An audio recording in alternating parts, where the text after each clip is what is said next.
Josh here, and today we are yet again going to talk about the shifts and changes in the sorcery marketplace.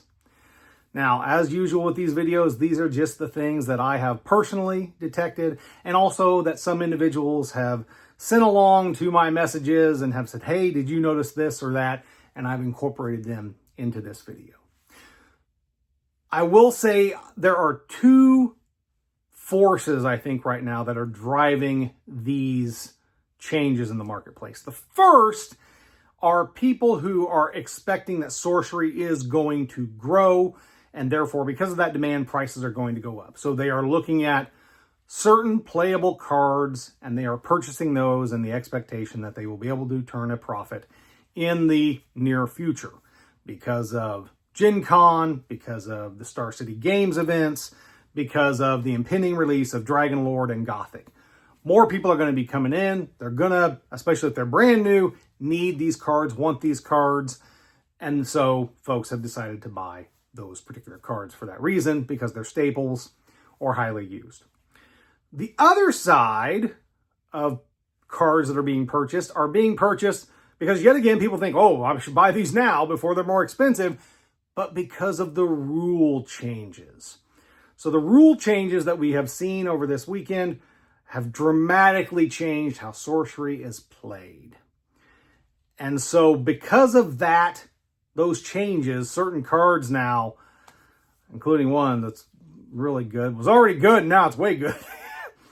Because of that, people are buying these cards up as well. So let's go ahead and dive into this.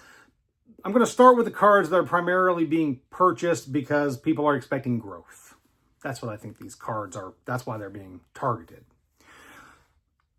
This is first, mostly foil beta cards with one foil Arthurian Legends card. So, foil beta cards. Foil Aqueduct has gone from $15 to $20. Foil Lighthouse has gone from $25 to $30. Foil Oasis from $30 to $50. Foil Windmill from $22 to $32. Now, they didn't touch Ruins, but that's because Ruins is already the foil version in excess of $100. So no one went after, or whoever did this didn't go after that. In many cases for these cards that I just named, anywhere from 10 to 15 copies, roughly, were purchased for each card to get those raises. Obviously, the one for Step is pretty significant, a $20 raise, and also for Oasis, a $20 raise. Those are pretty big things. But fortunately, there are foils, right? So foils, it's not going to impact players. That's good. It's just going to impact folks who want to bling out their decks and the collector side. And collectors are here because they want the prices of their stuff to go up. So this is what they want. Most collectors. I know that there is a subset of collectors who just collect because they really enjoy the cards, and they probably don't want to see prices go up. But I think most collectors, intrinsically, there is a value component for them. So seeing the value of their cards go up would make them happy. And many of them might already have these cards, so now they're happy. The other card that was in Arthurian Legends, Foil Valley of Delight, which jumped all the way from $40 to $80 at the moment. So a very big jump for that card. Again, a foil, that's good. I actually went and checked the non-foil version of this because the non-foil version of Valley has been targeted from time to time. Good news is, hasn't happened. So, and I'm hopeful it's going to stay that way. With the amount of product in terms of Arthurian Legends that's out there, it's very hard for any elite non-foil and Arthurian Legends to maintain any sort of huge amount of value. There's just a lot of copies out there and not a big enough player base to absorb them all. So there's that. That's kind of the first grouping. The next grouping I want to talk about impacts players, and that's why I'm setting these kind of out, because it's the same reason. These cards are being bought because of growth, or I believe they're being bought because of growth, because of the expectation of growth. The first one is non-foil Boudica. Now, I've talked about this card before, and while there hasn't been like a major buyout in the past couple of days, I don't think. I double-checked all this stuff before I started filming, but, you know, that's a lot of information. But anyhow, The thing with Nonfoil Boudica is 2 months ago, this card was $9. And it is now sitting at $27 2 months later. That is a pretty long time gap for any card to kind of sit at that price. So it seems like the floor for Boudica has moved up considerably, and those cards are still moving. There were a couple of sales at that, $25-ish price. So Boudica is probably where she's going to stay. And if all the new growth that everyone, I hope, is hoping for, including myself, I'm definitely hoping for it. We all know that. Hope, Boudica, maybe it could hit that $30 price mark. Be interesting to see. Holding it is the more difficult thing, of course. Anyone can do a buyout, and then it's $100. But holding it and staying is a whole different ballgame. The other card, Nonfoil Ring of Morrigan. Of course. Back again. So Nonfoil Ring of Morrigan has been hit with buyouts multiple times. It was $60 4 months ago. Gosh, has it been 4 months? I may have been 4 months. Got brought up to $100 and then slowly dwindled down a bit. Got down to about $75 to $80. And now more purchases have happened and we are back up to $115 for a non-foil ring on TCG Player. It's the ring. It's the card. If we get more players, a lot more players, and assuming that Eric's Curiosa stands by, we're not really going to interfere with, bannings and that type of thing. They don't want to deal with that. They don't want to, not deal with it. That's the wrong way to say it. They don't want to address it. They want, the local events to kind of handle that themselves and make those decisions. The demand for ring is only going to increase. It is, without a doubt, the best card in the game, period. So all these new players coming in, $115 is a lot for one card. Again, I'm okay with that amount. You all know that. I'm perfectly fine. It's only one card. You only need one copy. So I think of other games where I got to get 4 copies of this $20 card and 4 copies of that $20 card. I'm not, it's fine. But if all these people that we are hoping for do come in, there's going to be some churn, going to be some movement, ring 125, 130, 135. I think that is perfectly possible. I don't know if it can stick 150. 150, I think, that's a big barrier in a lot of people's minds, I think. But we'll see. It may hold at 150. It could definitely potentially do that unless, Eric's Curiosa decides, yeah, we need to do something. Or if a lot of the local organizers throughout the country and throughout the world start doing bans for Ring of Morrigan, that has not materialized as much as it has for Archie. So ring. One other thing about the ring, just going to mention it. There was a foil ring buyout. I've talked about that previously. Foil ring sitting at $500. And I don't think any have sold. So that is what it is. Again, that doesn't affect players. So that's collectors. Collectors probably want that. Great. There it is. Unless you're a collector that doesn't have it yet. So there that is with those. Now, these last cards I want to cover. Their price has gone up because of rule changes to the game. So let's start off with the obvious one, the one that everyone's been super excited about.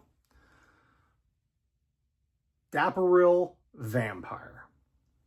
The foil beta version of this card was $8 to $10. It's gone. There is not a single copy left on TCG Player. Because the vampire can now heal you by striking a site, since sites now take damage, the card was already very good and included in numerous decks. Now that she can attack sites and heal you, she's one of the best minions in the game. Is she the best minion in the game? at exceptional, I mean, her and Pudge, yeah. So I'll let Bruce over at Golden Eagle Cards do the new tier list. Definitely extremely good. Already very good, now extremely good. This card has been bought out. When they come back onto TCG Player, I won't be surprised at all to see them marked at the $20 mark, maybe even the $25 mark. Wouldn't be surprised at all. Unless there's something that happens. I mean, the only thing that could happen that would make her less playable would be Gothic. So we've got at least a couple months until that, assuming Eric Scriosa hits an October release date. So I think this being a $20 card, $25 card in the short term, yeah, it's probably going to happen. That's probably where it's going to be at on TCG Player. The next card, and this card is, I love this one. I love it. One, because I had to look up the pronunciation. Arthurian Legends, Foil Grim Gisarm. Gisarm. I think that's how you say it. I could be wrong. Foil Gisarm. Foil Grim Gisarm. Foil GG. Foil GG. I think we just named this weapon after a grandmother. I think that's a popular grandmother name now, GG. So Foil GG has gone from a $5 card to a $20 card. The reason for this is it doubles strike damage. So if you put this lovely little card on an Autumn Unicorn, and then you play Gigantism, instant death's door. Instant death's door. The Unicorn is power 10. The damage of its strikes is doubled, so 20. Instant death's door. Boom.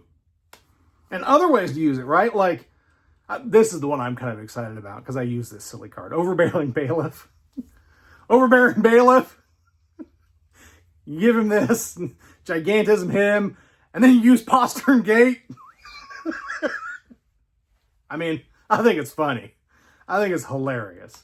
And you know, in the case of, a thing like the Overbearing Bailiff, he's power 7, so you don't necessarily have to use Gigantism to make it awful. You could use other cards that would just boost power just a little bit. So, I think that's very, very funny. And, I would love to see Postern Gate get used with this, and it doesn't have to be Overbearing Bailiff. It can be a Unicorn, right? You play your Unicorn, your opponent sees it, they're like, yeah, I'm going to deal with this Unicorn. And then it gets this Foil GG, and then you're like, oh my God, I gotta, But the problem is, you might not get a chance to deal with it. There's a Unicorn. It's in play. Your turn comes. You're like, all right, this Unicorn, I'm going to have to deal with it. You do some stuff, get set up to deal with the Unicorn. And then in their next turn, they play Postern Gate, which gives them 7 mana. And they play the Foil GG. And then they play Gigantism. And then they Death Door you. And it's done. You've hit your door. That's it. It's over. Well, it's not over, but, you're doored. So, yeah. This card. Now, the very good news about both of these cards, the Vampire and the GG, is that they are wildly available non-foil. You will not have an issue. This could end up being, if this really takes off, if this really works out the way some individuals in the competitive community are hoping, GG might end up at the same value as Valley of Delight. That's right. Valley of Delight is, I think when I looked, it was like $3. At its height, I think it was 5 and held 5. I think there were points that were higher than that, but I don't know that it really ever held more than that $5 mark. So, that would probably be the same case for the Grim Gisarm. Gisarm. Yeah. The GG. The GG. So, that's where we're at. It's going to be very interesting, especially in the case of that GG. It's going to be interesting to see if it holds. But the idea that you can door your opponent in one turn, I mean, you know, that solves a lot of problems for a person who's playing. And it's definitely a very effective maneuver against Archie.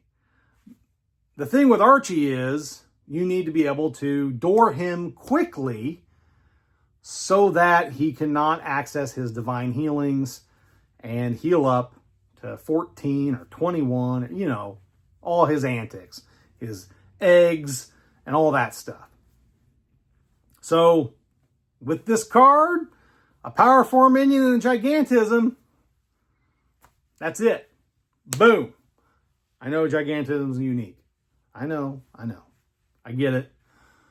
Just saying, there are credible ways to Death's Door a person in one turn doing a massive amount of damage. Let's say that the Archie player is at 14. Overbearing Bailiff.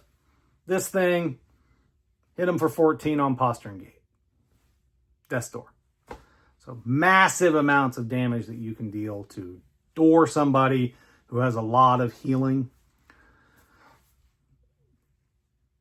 To that end, there's one other card that has not yet been affected, but could be affected because of this weapon of absolute terror.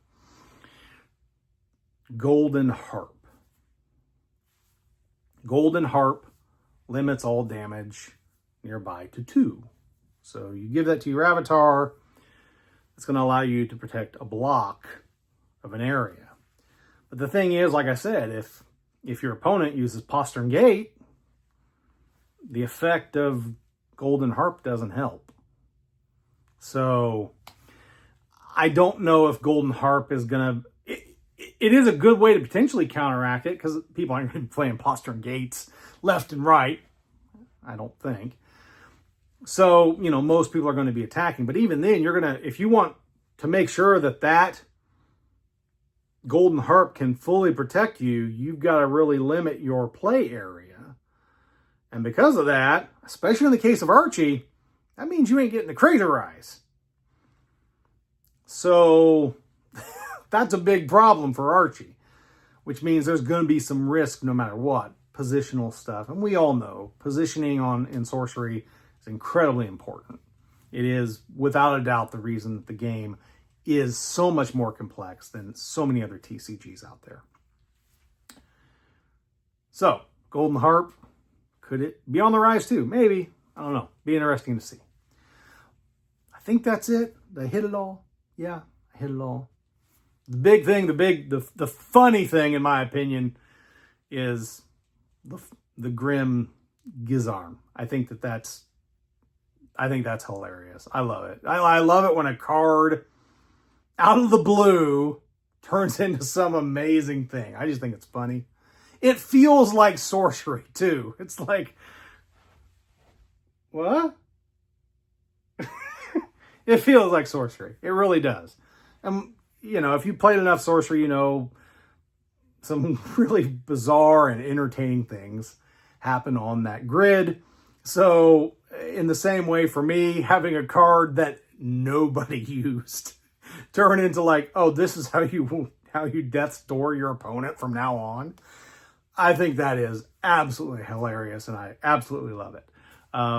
So even though I'm not terribly fond of, you know, I don't like buyouts. Although, again, this one's foil. So it's not affecting the player base. Good. That's what we like to see. You know, I mean, I also like non-foil cards to have some value too, obviously. We don't want all of our, you know, but the big money, the big money, tied up in the foils. Yes. Tied up in the curios.